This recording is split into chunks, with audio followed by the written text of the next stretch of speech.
नमस्कार मित्रों, स्वागत है आपका मेरे इस YouTube चैनल मोहित यादव एजुकेशन में।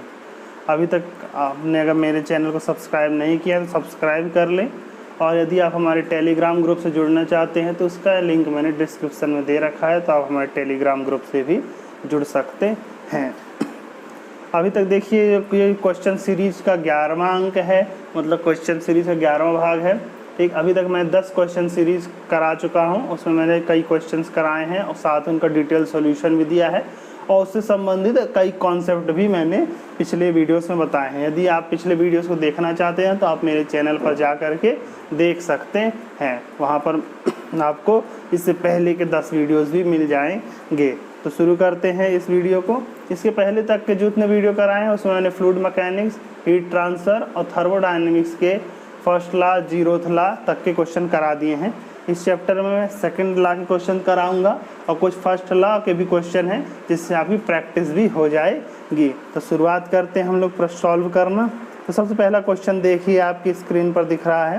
ये क्वेश्चन है, a system of 100 mass undergoes a process with its specific entropy increases from 0.3 kg per kilogram Kelvin to 0.4 kg per kilogram Kelvin. At the same time, the entropy of the surrounding decreases from 80 kilojoule per Kelvin to 75 kilojoule per Kelvin. ठीक, देखिए इसमें क्या दिया है कि इसमें पहले हम नोट कर लें क्या स्पेशली क्या क्या दिया है, क्या क्या। लेकिन उन्होंने कहा कि एक सिस्टम है जिसका मास क्या है, यम दिया हुआ है, 100 kg दिया हुआ है। ठीक, और इसकी स्पेसिफिक एंट्रोपी क्या है, चेंज हो रही है 0.3 to 0.4। देखिए स्पेसिफिक एंट्रोपी का देखिए मात्रक क्या होता है, किलोग्राम कर केजी केल्विन होता है, मात्रक होता है, ये ध्यान रख लीजिए। फिर उसी समय कह रहे हैं कि उसी समय क्या हो रहा है, जो सराउंडिंग की एंट्रोपी है वो 80 किलोजूल पर केजी से घट करके 75 किलोजूल पर केजी हो गई है। देखिए यहाँ पे इसका मात्रक क्या है, इसका मात्रक किलोजूल पर केजी है। इससे पता चलता है कि ये स्पेसिफिक एंट्रोपी ना होकर के सिर्फ ये क्या है, एंट्रोपी है। तो हमको दिए गए डाटा के आधार बताना है कि जो प्रोसेस है ये कैसा प्रोसेस है, रिवर्सिबल एंड आइसोथर्मल है। ठीक, उसके बाद इरिवर्सिबल है, रिवर्सिबल है या इम्पॉसिबल है। ठीक है, देखिए इसके लिए कोई प्रोसेस क्या है, रिवर्सिबल है या इरिवर्सिबल है, प्रोसेस पॉसिबल है या इम्पॉसिबल है, ये सारा खेल डिपेंड करता है एंट्रोपी पे। ठीक, अगर देखिए अगर किसी सिस्टम के लिए अगर हम क्या एंट्रोपी चेंज ऑफ यूनिवर्स की एंट्रोपी देखनी है, एंट्रोपी चेंज ऑफ यूनिवर्स जो है, अगर ये यूनिवर्स की एंट्रोपी जो है एंड यूनिवर्स की एंट्रोपी जो है ये होती है सिस्टम की entropy of system plus entropy of surrounding, entropy change of surrounding. ठीक, सिस्टम एंड सराउंडिंग। सिस्टम क्या होता है, जो जिस पर हम वर्क कर रहे हैं या जो भी अंडर कंसिडरेशन है। सराउंडिंग क्या है, सिस्टम के बाहर की जितनी भी चीज़ें हैं वो सभी क्या कहलाती हैं, सराउंडिंग कहलाती है। सिस्टम और सराउंडिंग के बीच में क्या होता है, सिस्टम और सराउंडिंग के बीच में होती है बाउंड्री। ठीक, बाउंड्री इमेजिनरी भी हो सकती है, रियल भी हो सकती है। ठीक, फिक्स भी हो सकती है, मूवेबल भी हो सकती है। जो रियल बाउंड्रीज होती हैं वो उसको हम लोग क्या कहते हैं, कंटिन्यूस लाइन्स दर्शाते हैं, और यदि इमेजिनरी बाउंड्री होती है तो उसको हम किससे दर्शाते हैं, उसको हम दर्शाते हैं डॉटेड लाइन से। ठीक, ओके फ्रेंड्स। तो जो यूनिवर्स की एंट्रोपी होती है वो होती है सिस्टम की एंट्रोपी प्लस सराउंडिंग के एंट्रोपी चेंज। ठीक, दोनों के एंट्रोपी चेंज का जो होता है वैल्यू उसको होता है यूनिवर्स की एंट्रोपी चेंज होता है। अब देखिए अगर यूनिवर्स की entropy delta S of universe, ये यूनिवर्स की एंट्रोपी है, उसमें जो चेंज है ये अगर इक्वल टू 0 है, ठीक, तो ये प्रोसेस कैसा हो जाएगा, ये प्रोसेस हो जाएगा रिवर्सिबल प्रोसेस। कैसा हो जाएगा, रिवर्सिबल प्रोसेस, रिवर्सिबल प्रोसेस हो जाएगा। ठीक, क्यों, क्योंकि इसमें एंट्रोपी चेंज क्या है, पूरी तरह से 0 है। ठीक, अगर यूनिवर्स की जो एंट्रोपी है उसमें जो किसी प्रोसेस के दौरान change of entropy of the universe is 0, तो उसे हम क्या कहेंगे, इस प्रकार प्रोसेस क्या होगा, रिवर्सिबल प्रोसेस होगा। लेकिन अगर यही चीज़ ऐसा होती है कि जो यूनिवर्स की एंट्रोपी जो होती है डेल्टा एस ऑफ यूनिवर्स, ये अगर क्या होता, ये ग्रेटर देन जीरो होता, ठीक, ग्रेटर देन जीरो होता, तो ये प्रोसेस कैसा होता, ये प्रोसेस होता रिवर्सिबल प्रोसेस, इरिवर्सिबल होता। कैसा होता, इरिवर्सिबल होता, इरिवर्सिबल। ठीक, क्यों इरिवर्सिबल होता, क्योंकि इसने एंट्रोपी जनरेट की है। तो क्या है कि एंट्रोपी अगर एक बार जनरेट हो जाए तो उसे डिस्ट्रॉय नहीं किया जा सकता। तो entropy generated entropy can not be destroyed. तो अगर इन यूनिवर्स की एंट्रोपी क्या है, change in entropy of the universe, मतलब सिस्टम और सराउंडिंग की एंट्रोपी का योग क्या है, अगर ग्रेटर देन जीरो है तो कैसा प्रोसेस जाएगा, इरिवर्सिबल प्रोसेस जाएगा। और ये पॉसिबल भी होगा। ठीक, कैसा प्रोसेस होगा, पॉसिबल प्रोसेस, मतलब रिवर्सिबल होगा तो पॉसिबल भी होगा। ठीक, और जो अगर ज़ीरो है तो भी वो इरिवर्सिबल होता है। ठीक, और पॉसिबल भी होता है। लेकिन अगर जो यूनिवर्स की एंट्रोपी है, जो डेल्टा एस ऑफ यूनिवर्स है, delta U of delta S universe है, ये लेस देन जीरो है, मतलब change in entropy of the universe is less than zero, तो इस केस में क्या होगा, इस केस में ये इम्पॉसिबल हो जाएगा। क्या हो जाएगा, इम्पॉसिबल हो जाएगा। मतलब सीधे सीधे ऐसे समझिए कि अगर change of entropy of universe किसी प्रोसेस का दावा किया जा रहा है कि नेगेटिव में है, तो ऐसा प्रोसेस क्या होता है, इम्पॉसिबल होता है। कैसा होता है, इम्पॉसिबल होता है। तो इसी आधार पर हमें इस सवाल को सॉल्व करना है।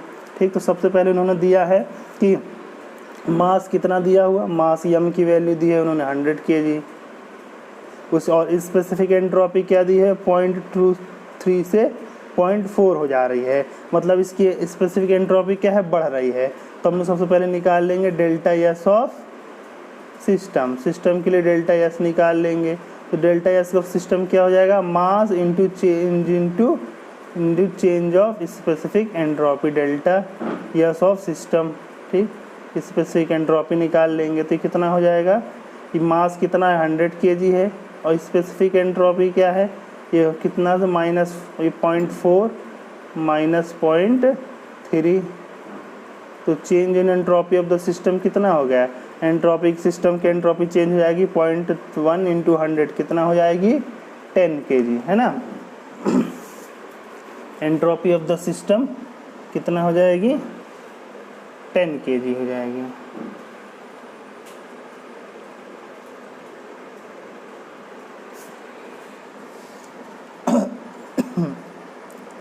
कितना हो जाएगी, 10 किलोजूल पर केजी।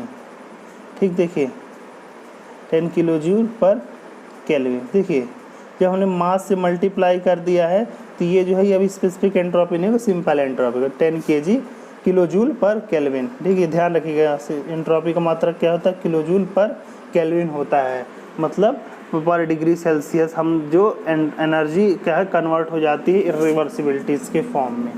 ठीक, अब देखिए हम लोग ये हो गया हम लोग का सिस्टम का। अब सराउंडिंग की निकाल लेते, सराउंडिंग की चेंज क्या है, सराउंडिंग की चेंज ऑफ एंट्रोपी क्या हो जाएगी, ये हो जाएगी डेल्टा एस ऑफ सराउंडिंग, वो सीधा दिया हुआ है कितना है, डिक्रीज कर रही है 80 किलोजूल से कितना, 75, इसको घटा देंगे तो क्या आएगा, 75 माइनस 80 कितना हो जाएगा, -5 किलोजूल केल्विन ने। ठीक है, सीधे एंट्रोपी दी थी, इसने मास का मल्टीप्लाई इसमें नहीं करना पड़ा, और भी सराउंडिंग है इसलिए। तब unit delta change, delta S of universe कितना हो जाएगा, यूनिवर्स क्या हो जाएगा, सिस्टम के एंट्रोपी चेंज वो अभी हमने कितना निकाला, 10 निकाला, प्लस सराउंडिंग का एंट्रोपी चेंज कितना निकाला, -5 निकाला, दोनों का नेट कितना हो गया, 5 आ गया। किस में आ गया, पॉजिटिव वैल्यू में। 5 कैसी वैल्यू है, पॉजिटिव वैल्यू है। तो ये क्या हमने बताया था कि अगर डेल्टा एस ऑफ ठीक यूनिवर्स का क्या है, यूनिवर्स की एंट्रोपी जो चेंज हो रही है उसकी वैल्यू अगर पॉजिटिव में आएगी तो कैसा प्रोसेस हो जाएगा, वो हो जाएगा इरिवर्सिबल प्रोसेस। कैसा हो जाएगा, इरिवर्सिबल प्रोसेस। तो इसका आंसर क्या हो जाएगा, इसका आंसर हो जाएगा बी। ये कैसा प्रोसेस है, ये इरिवर्सिबल प्रोसेस है। कैसा प्रोसेस है, इरिवर्सिबल प्रोसेस है। ठीक फ्रेंड्स, अगर यही डेल्टा एस ऑफ यूनिवर्स कितना आता, 0 आता, तो कैसा हो जाता, रिवर्सिबल प्रोसेस हो जाता।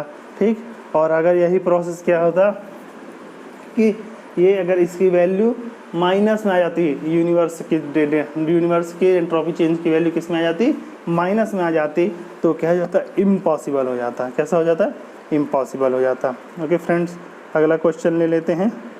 अगला क्वेश्चन है, for a thermodynamic cycle to be irreversible it is necessary that.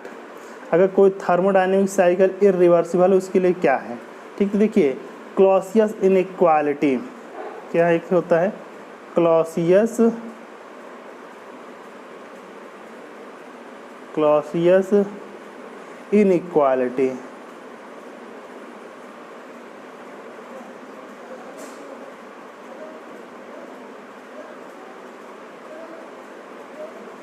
Inequality. Clausius inequality क्या कहती है, क्लॉसियस इनइक्वालिटी कहती है कि किसी भी साइक्लिक प्रोसेस के लिए जो dQ/T होता है ये क्या होगा, ऑलवेज, ठीक। ये क्लॉसियस इनइक्वालिटी क्या होता है, ये होता है ऑलवेज लेस देन और इक्वल टू 0, ठीक। क्लॉसियस इनइक्वालिटी क्या कहता है कि ऑलवेज लेस देन एंड 0 किसी भी पॉसिबल प्रोसेस के लिए होता है, ठीक। तो अब इसके लिए क्या ये कंडीशन थी, तो तीनों के लिए अलग अलग प्रोसेस के लिए अलग अलग होता है, ठीक। तो क्लॉसियस इनइक्वालिटी के हिसाब से कह सकते हैं कि अगर क्या है, साइक्लिक इंटीग्रल ऑफ dQ/T, ठीक, ये अगर इक्वल टू 0 आ जाता है, ठीक, क्या हो जाता है, इक्वल टू 0 हो जाता है, तो जो भी साइकिल होता है वो कैसा होता है, रिवर्सिबल हो जाता है। कैसा होता है, रिवर्सिबल, ठीक। ये ध्यान पढ़ लीजिए, इसमें से एक क्वेश्चन जरूर से ज़रूर आएगा। ये क्वेश्चन नहीं आएगा तो इस क्वेश्चन के फार्मूले पर आएगा, लेकिन क्वेश्चन ज़रूर आएगा। तो इन्होंने कहा है कि अगर 0 हो जाता है dQ/T का साइक्लिक इंटीग्रल तो ये प्रोसेस कैसा होता है, रिवर्सिबल प्रोसेस होता है। कैसा होता है, रिवर्सिबल प्रोसेस होता है।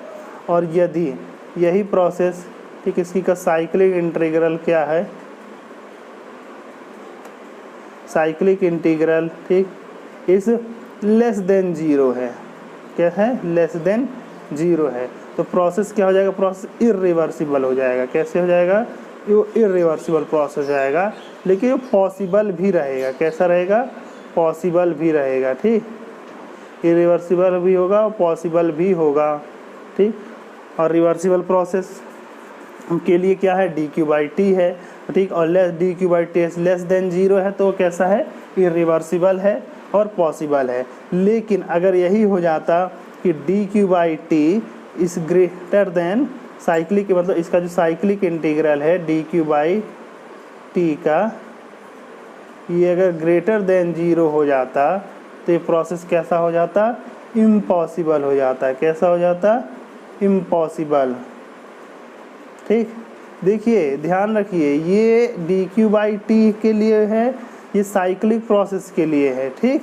और इसके पहले हमने अभी जो आपको बताया एंट्रोपी चेंज ऑफ यूनिवर्स, किसी प्रोसेस के लिए है, मतलब उसमें सिर्फ कोई प्रोसेस देखना है। इसमें क्या है, पूरा साइकिल को देखना है। तो किसी साइकिल में अगर dQ/T की वैल्यू क्या है, बढ़ जाती, ग्रेटर देन 0 हो जाती, तो प्रोसेस कैसा हो जाता है, इम्पॉसिबल प्रोसेस हो जाता है, ठीक। तो अब क्वेश्चन को ले लेते हैं। क्वेश्चन दिया है, for a thermodynamic cycle to be irreversible.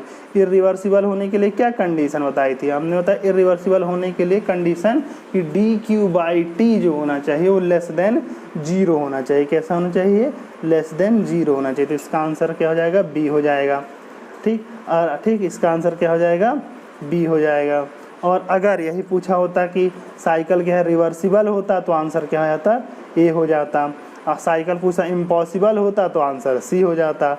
और अगर साइकिल पूछता क्लॉसियस इनइक्वालिटी पूछता कि पॉसिबल है कि नहीं, तो पॉसिबल में दोनों कंडीशन आती है, ठीक। जिसको लेस देन 0 भी होना चाहिए और इक्वल भी होना चाहिए, मतलब इक्वल भी हो सकता है और 0 भी होता तो पॉसिबल हो जाता है, ठीक। तो जो चौथा आंसर दिया है ये किसी भी तरह से फिट नहीं बैठता है, कि है ही नहीं, ठीक। चौथा जो है आंसर ये किसी तरह से फिट नहीं बैठता है, ठीक। तो अगला क्वेश्चन ले लेते हैं। अगला क्वेश्चन है, consider the following statement in an irreversible process. कोई प्रोसेस दिया है, इरिवर्सिबल प्रोसेस है, इसमें इन्होंने कहा है क्या दिया, which of the following statement are correct, कौन कौन सी स्टेटमेंट करेक्ट है। ठीक, नंबर 1 दिया है एंट्रोपी ऑलवेज इंक्रीसेस, तो हमने बताया था कि रिवर्सिबल प्रोसेस के लिए क्या है, डेल्टा एस क्या है यूनिवर्स का, हमेशा क्या हो जाएगा, बढ़ेगा ही, क्या होगा, हमेशा इसका बढ़ेगा ही। ठीक,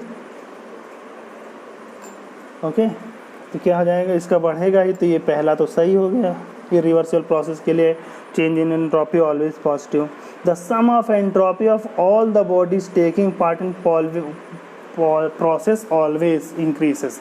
अब देखिए ये कथन को ध्यान दीजिए, इसका सम ऑफ एंट्रोपी लिखा है, तो देखिए क्या होता है, कभी कभी किसी प्रोसेस में अलग ढेर सारी बॉडीज पार्टिसिपेट कर रही होती है। मान लीजिए ए बॉडी है, दूसरी बी बॉडी है, तीसरी सी बॉडी है, तो ज़रूरी नहीं है सबकी एंट्रोपी बढ़े, हो सकता है इसकी एंट्रोपी बढ़े, इसकी घट जाए, इसकी बढ़े, इसकी अगले घट जाए, या फिर सबकी बढ़े और सबकी घट जाए, लेकिन जो टोटल सम आएगा सबका वो ऑलवेज पॉजिटिव ही आएगा। तो मतलब दूसरा कथन जो है ये भी सही है। तो sum of the entropy of all the bodies taking part in the process is always increases. ठीक, अब तीसरा दिया इन्होंने once created entropy can not be destroyed, तो मैंने बताया ही है कि अगर एक बार एंट्रोपी क्रिएट हो जाती है तो उसको डिस्ट्रॉय नहीं किया जा सकता। तो इसमें क्या, तीनों कथन सही हैं, तीनों कथन सही है, तो इसका आंसर क्या हो जाएगा, इसका आंसर डी हो जाएगा। ठीक फ्रेंड्स, तो इसका आंसर क्या हो जाएगा, इसका आंसर डी हो जाएगा। अगला क्वेश्चन ले लेते हैं। इसका अगला क्वेश्चन है कंसिडर द फॉलोइंग स्टेटमेंट। ठीक, अब देखिए क्वेश्चन इन्होंने कहा है का स्टेटमेंट है, इसमें which of this statements are incorrect. ठीक, ये क्वेश्चन इन्होंने जहाँ से मैंने फ़ोटो खींचा था वहाँ पे लिखा हो तो करेक्ट। ठीक, अगर हम करेक्ट के हिसाब सॉल्व करते तो आंसर इसके 4 ऑप्शन वर्क नहीं कर रहे थे, इसीलिए इसको मैंने इनकरेक्ट कर लिया, तब इसका एक ऑप्शन आंसर आ जाता है। सबसे पहले करेक्ट इनकरेक्ट ढूंढ लेते हैं। The first law of thermodynamics the law of conservation of energy, जो हमने बताया ही है आपको पिछले लेक्चर्स में, जब हम फर्स्ट लॉ के संबंधित क्वेश्चंस करा रहे थे कि जो फर्स्ट लॉ ऑफ थर्मोडायनेमिक्स है क्या है, फर्स्ट लॉ ऑफ थर्मोडायनेमिक्स कहता है वो law of conservation of energy है। मतलब जो भी हीट या एनर्जी वर्क दी जाती है तो वर्क में रूप में कन्वर्ट होता है या इंटर एनर्जी के रूप में, एनर्जी के रूप में स्टोर हो जाता है। तो इसका मैंने फार्मूला क्या बताया था, आपको बताया था डी क्यू बराबर D you plus D W बताया था, है ना। मतलब जो भी हीट हमने सप्लाई की या तो वो वर्क के रूप में कन्वर्ट हो गई या फिर इंटरनल एनर्जी के रूप में स्टोर हो गई। तो जो फर्स्ट लॉ ऑफ थर्मोडायनेमिक्स है वो क्या कह रहा है, law of conservation of energy है। तो पहला कथन क्या है, सही हो गया। दूसरा पूछा है the perpetual motion machine of first can converts energy into the equivalent work. ठीक, देखिए परपेचुअल मोशन मशीन, पहले ये क्या होता है परपेचुअल मोशन मशीन, देखिए मतलब इसको हम लोग शॉर्ट में पीएमएम कहते हैं। पीएमएम, ये पीएमएम फर्स्ट मतलब फर्स्ट काइंड की, और पीएमएम सेकेंड, पीएमएम सेकेंड। ठीक, सबसे पहले जान जाइए कि जो मशीनें हैं दोनों ही क्या इमेजिनरी मशीनें हैं। कैसी मशीनें हैं, इमेजिनरी मशीनें, मतलब ऐसी रियल मशीनें अभी तक नहीं आई। तो कैसी मशीनें हैं, इमेजिनरी मशीनें हैं। और दूसरी बात, ठीक, पीएमएम फर्स्ट मतलब जो फर्स्ट लॉ को वायलेट करते हैं, फर्स्ट लॉ ऑफ थर्मोडायनेमिक्स को जो मशीन वायलेट करती है वो मतलब फर्स्ट लॉ का कहना नहीं मानती है, यानी फर्स्ट लॉ के नियम को नहीं मानती है, तो कैसी कहलाती है, पीएमएम फर्स्ट कहलाती है। और जो सेकंड लॉ को नहीं मानती है वो क्या कहलाती है, वो पीएमएम सेकंड कहलाती है। ठीक, तो अब जो फर्स्ट लॉ को नहीं मानती है तो कैसी मशीन है, फर्स्ट लॉ क्या कहता है, फर्स्ट लॉ कहता है कि हम जो भी हीट सप्लाई करेंगे वो किस में कन्वर्ट हो जाएगा, वर्क में कन्वर्ट हो जाएगा। तो फर्स्ट लॉ जो पीएमएम फर्स्ट मशीन है, जो इमेजिनरी मशीन है, ये इसके लॉ को वायलेट कहती है कि हम क्या है बिना हीट के लिए यानी बिना एनर्जी लिए ही वर्क को जनरेट कर देंगे।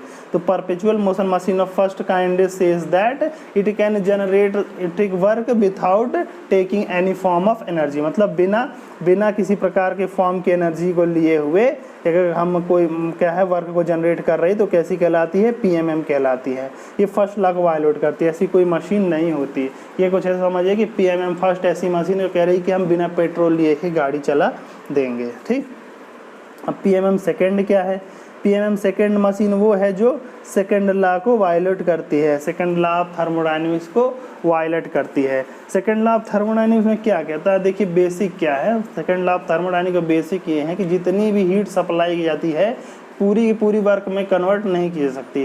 मतलब जो एनर्जी, अगर हम एनर्जी को एक फॉर्म दूसरे फॉर्म में चेंज कर रहे हैं, मतलब हीट को वर्क में कन्वर्ट करते, तो पूरी की पूरी उसका कन्वर्ट नहीं किया जा सकता, उसका कुछ ना कुछ पार्ट वेस्ट हो जाता है। तो सेकेंड लॉ ऑफ थर्मोडायनेमिक्स इसी लॉ को वायलेट करती है, कहती है कि जितना भी हमको हीट सप्लाई की है, जितनी भी एनर्जी सप्लाई की जाएगी, हम उसको 100% यानी पूरा का पूरा किसमें कन्वर्ट कर देंगे, पूरा पूरा वर्क में कन्वर्ट कर देंगे। तो perpetual motion machine second kind says that it converts the whole supplied energy और हीट इनटू द वर्क। ठीक, तो ये क्या है perpetual motion machine of second kind. ठीक, थर्ड परपेचुअल मोशन मशीन भी होती है।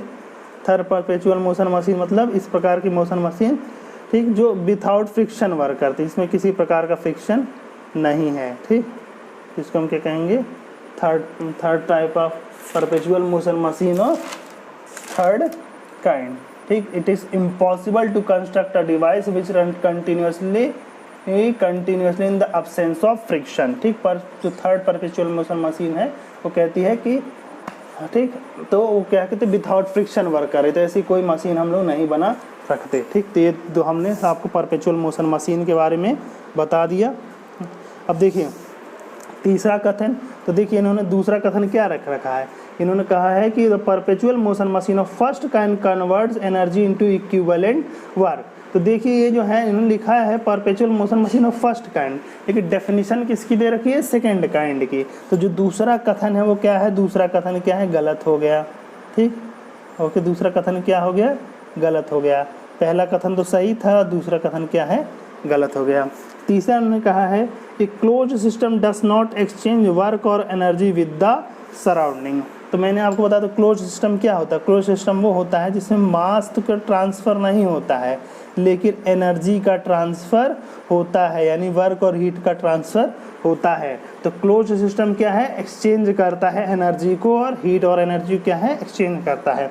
इसीलिए क्या है, तीसरा कथन भी गलत हो गया। इन्होंने क्या लिखा है, डस नॉट एक्सचेंज वर्क और एनर्जी। तो एनर्जी और वर्क क्लोज सिस्टम में एक्सचेंज होती है। आइसोलेटेड सिस्टम में ना मास एक्सचेंज होता है और ना ही एनर्जी एक्सचेंज होती है, लेकिन क्लोज सिस्टम में मास एक्सचेंज होता है नहीं होता है और एनर्जी एक्सचेंज होती है। ओपन सिस्टम में दोनों एक्सचेंज होते हैं। ठीक, तो तीसरा कथन भी गलत हो गया। चौथा कथन था the second law of thermodynamics split the law of conservation of energy and entropy. मैंने अभी बताया था कि कंजर्वेशन ऑफ एनर्जी क्या है, फर्स्ट लॉ ऑफ थर्मोडायनेमिक्स है। ठीक, और एंट्रोपी भी इन्होंने वर्ड जोड़ करके सिर्फ आपको घुमाने का प्रयास किया है, ऐसा लॉ नहीं होता है, तो ये कथन भी गलत है। ठीक, देखिए सेकंड लॉ को कई प्रकार से कहा जा सकता है। ठीक, पहला कथन तो जो मोटा मोटा देखें तो कहते हैं कि जितनी भी एनर्जी दी जाएगी वो पूरे वर्क में कन्वर्ट नहीं होगी। तो यहीं से ही सेकंड लॉ आपका जो है वो एफिशिएंसी का कॉन्सेप्ट देता है। किसका कॉन्सेप्ट देता है, एफिशिएंसी का। साथ में किसका कॉन्सेप्ट देता है, एंट्रोपी का। ठीक, तो एग्जाम में कई बार पूछा जाता है कि एंट्रोपी का कॉन्सेप्ट किस लॉ ऑफ थर्मोडायनेमिक्स के है, या सेकंड लॉ ऑफ थर्मोडायनेमिक्स किसका कॉन्सेप्ट देती है, तो एंट्रोपी का देती है, एफिशिएंसी का देती है।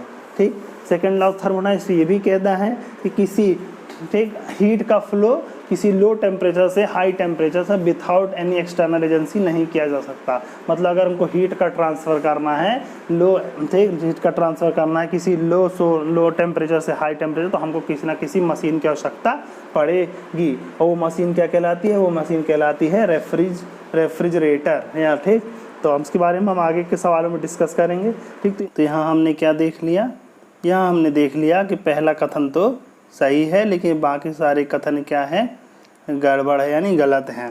तो इन्होंने क्या पूछा, क्वेश्चन पूछा है which of the following statements are incorrect. तो इनकरेक्ट कौन कौन, 2, 3 एंड 4। तो आंसर क्या हो जाएगा, सी हो जाएगा।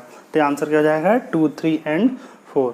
ठीक, अगर देखिए क्वेश्चन करेक्ट होता तो सिर्फ आंसर 1 होता, जो कि नहीं दिया हुआ है, इसलिए मैंने इसको इनकरेक्ट कर दिया। इनकरेक्ट कर देने से क्या हो जाता है कि ये क्वेश्चन के आंसर मैच करने लगते हैं। अगला क्वेश्चन ले लेते हैं। अगला क्वेश्चन है कि there is no work transfer involve in this process. इन्होंने पूछा है कि किस प्रोसेस में वर्क ट्रांसफ़र नहीं होता है।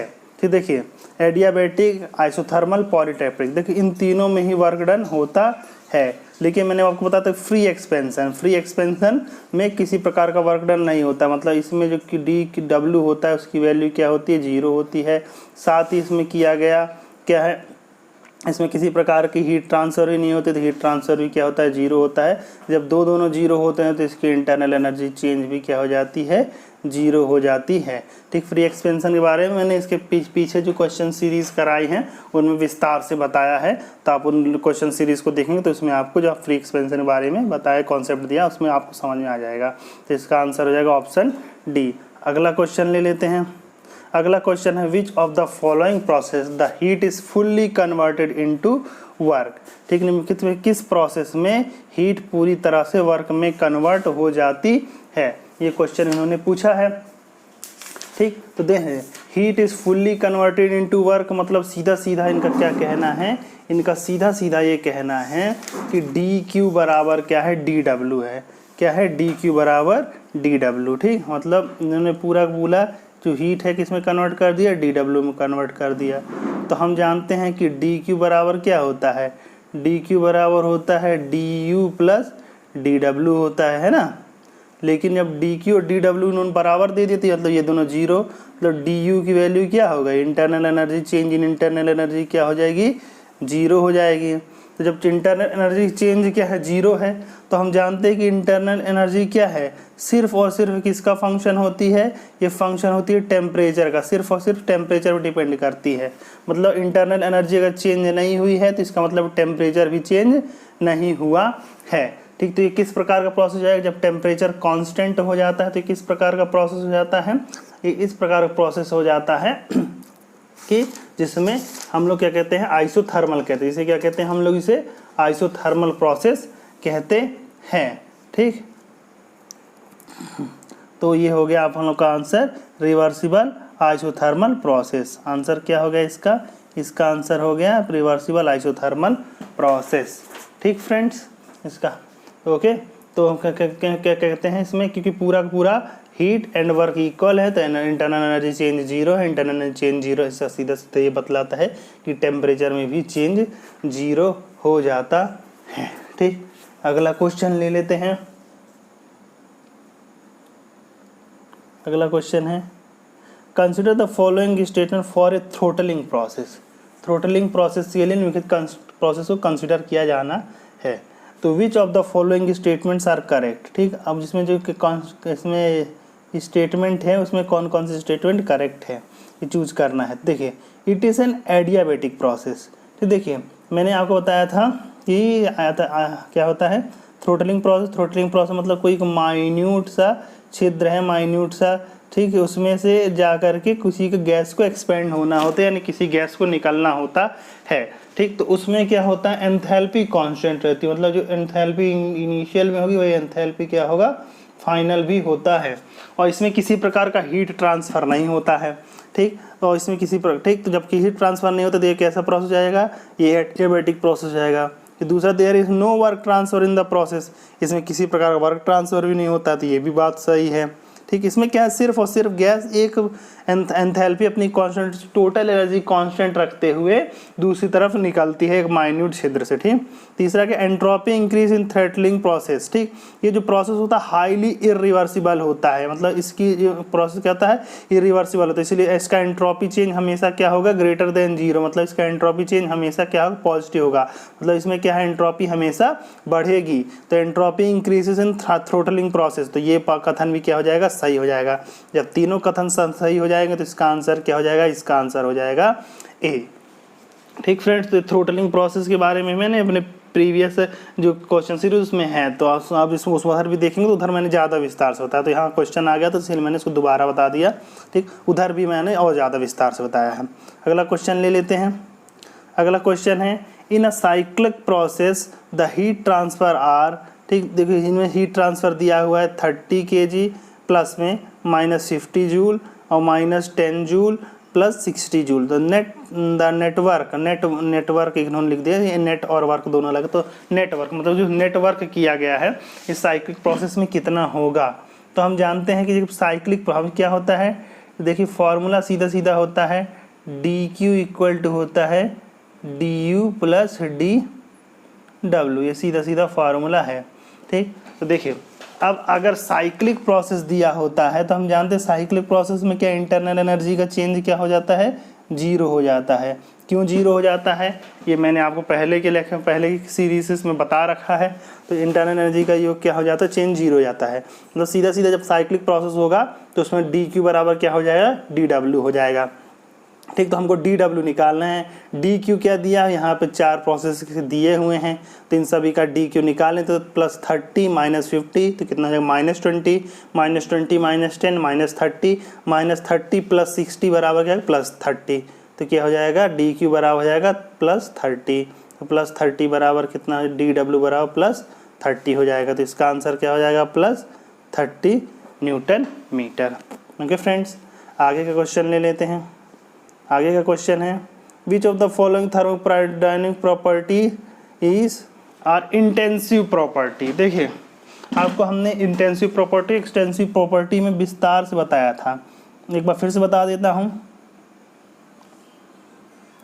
एक देखिए, एक तरफ हमने इंटेंसिव प्रॉपर्टी ले लिया या इसी को इंटरनल प्रॉपर्टी भी कहते हैं, दूसरी तरफ एक्सटेंसिव प्रॉपर्टी ले लिया जिसे एक्सटर्नल प्रॉपर्टी भी कहते हैं।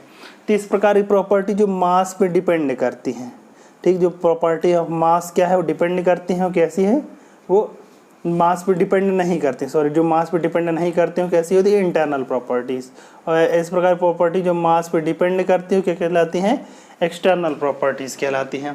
तो यही इसकी डेफिनेशन है। ठीक ठीक, तो इस प्रकार की प्रॉपर्टी जो मास पे डिपेंड करेंगी वो कैसी कहलाएंगी, एक्सटर्नल प्रॉपर्टी, जो मास पे डिपेंड नहीं करेंगी इंटरनल प्रॉपर्टी कहलाएंगी। तो इस प्रकार की सारी प्रॉपर्टी जिनमें स्पेसिफिक वर्ड लगा होता है, जैसे स्पेसिफिक वर्ड लगा, जैसे स्पेसिफिक एंट्रोपी, स्पेसिफिक एंथैल्पी, ये सभी क्या हो जाएगी, इंटरनल प्रॉपर्टी जाएंगी। ठीक, अगर देखिए सिर्फ एंट्रोपी लिखा है, सिर्फ एंट्रोपी लिखा है, उसमें स्पेसिफिक वर्ड नहीं लिखा है तो कैसी हो जाएगी, एक्सटर्नल प्रॉपर्टी जाएगी। एंथैल्पी लिखा है, स्पेसिफिक वर्ड नहीं जुड़ा हुआ है तो कैसी हो जाएगी, एक्सटर्नल प्रॉपर्टी जाएगी, क्योंकि ये मास पे डिपेंड करेंगे, क्योंकि एंथैल्पी बराबर क्या हो जाएगा, मास इनटू स्पेसिफिक एंथैल्पी। देखिए अगर स्पेसिफिक वर्ड जोड़ के लिखा गया मतलब स्पेसिफिक एंट्रोपी, स्पेसिफिक एंथैल्पी, तो कैसी हो जाएगी, इंटरनल प्रॉपर्टीज हो जाएंगी। कैसी प्रॉपर्टीज हो जाएंगी, इंटरनल प्रॉपर्टीज़। और वो सारी प्रॉपर्टी जो मटेरियल की होती है, सिर्फ मटेरियल की प्रॉपर्टी ऑफ मटेरियल होती हैं, ठीक, वो भी कैसी हो जाती हैं, वो हो जाती हैं इंटरनल प्रॉपर्टीज़। उदाहरण के लिए थर्मल कंडक्टिविटी, इलास्टिसिटी, ये सब क्या हो जाएंगे, ये सब इंटरनल प्रॉपर्टीज जाएंगी। ठीक, डेंसिटी, प्रेशर, विस्कोसिटी, ये सभी क्या हो जाएंगे, इंटरनल प्रॉपर्टीज हो जाएंगी। ठीक, अब देखिए इंटरनल प्रॉपर्टी एक्सटर्नल प्रॉपर्टी अगर आपको समझ में ना आया तो देखिए क्या कीजिए, मान लीजिए कोई सिस्टम है, ठीक, अगर ये सिस्टम है हमारे पास, इतना बड़ा सिस्टम है, इसकी कोई प्रॉपर्टी दी है, मान लीजिए प्रेशर दिया है एक प्रॉपर्टी, दूसरा थर्मल कंडक्टिविटी दी है दूसरी प्रॉपर्टी, और तीसरी प्रॉपर्टी इसका वॉल्यूम दिया है, और इन तीनों में हमको पता करना है कौन सी इंटरनल है कौन सी एक्सटर्नल। ठीक, तो अगर हम इनके इस प्रॉपर्टी के ढेर सारे भाग कर दें सिस्टम के, तो जो इसका प्रेशर होगा, ठीक, जो पहले प्रेशर होगा वही प्रेशर, सबका प्रेशर फिर भी बना रहेगा ना, सबका प्रेशर सेम रहा आएगा ना। तो इस प्रकार की प्रॉपर्टी क्या है, अब क्योंकि प्रेशर सेम बना रहेगा तो ये प्रॉपर्टी कैसी कहला जाएगी, इंटरनल प्रॉपर्टी कहला जाएगी। लेकिन क्या इसका जो पहले वॉल्यूम था पूरे सिस्टम का वही अब भी क्या हर भाग का वॉल्यूम है, हर भाग का वॉल्यूम वही रह गया है, नहीं रह गया है, तो ये वॉल्यूम क्या हो जाएगी, एक्सटर्नल प्रॉपर्टी हो जाएगी। ठीक, कहने का मतलब है कि पूरे होल सिस्टम की जो प्रॉपर्टी है और उसको कई भाग में हमने सिस्टम को बंटवारा कर दिया, फिर भी हर भाग की वही प्रॉपर्टी बनी रह गई, तो इंटरनल प्रॉपर्टी, क्योंकि वो मटेरियल खुद की प्रॉपर्टी है। ठीक, लेकिन अगर हमने उस प्रॉपर्टी को 4 भाग पर जो सिस्टम प्रॉपर्टी थी भाग करने वाले सभी प्रॉपर्टी उतनी नहीं रह गई वही, तो क्या कहलाती है वो एक्सटर्नल प्रॉपर्टी। जैसे वॉल्यूम क्या external property, pressure internal property, thermal conductive internal property, temperature internal property. तो क्यों, क्योंकि सब इसके मास पे डिपेंड नहीं कर रहे हैं, क्योंकि हमने क्या है मास के कई भाग कर दिए तो क्या कहलाते हैं इंटरनल प्रॉपर्टी। अब देखिए मास क्या है, मास अगर हम पूछे कि मास किस प्रकार की प्रॉपर्टी है, तो मास एक्सटर्नल प्रॉपर्टी है, क्योंकि मास तो मास पे डिपेंड करेगा ही। ठीक, और हम कहें वेट कैसी प्रॉपर्टी है, तो वेट क्या है, वेट भी एक्सटर्नल प्रॉपर्टी हो जाएगी।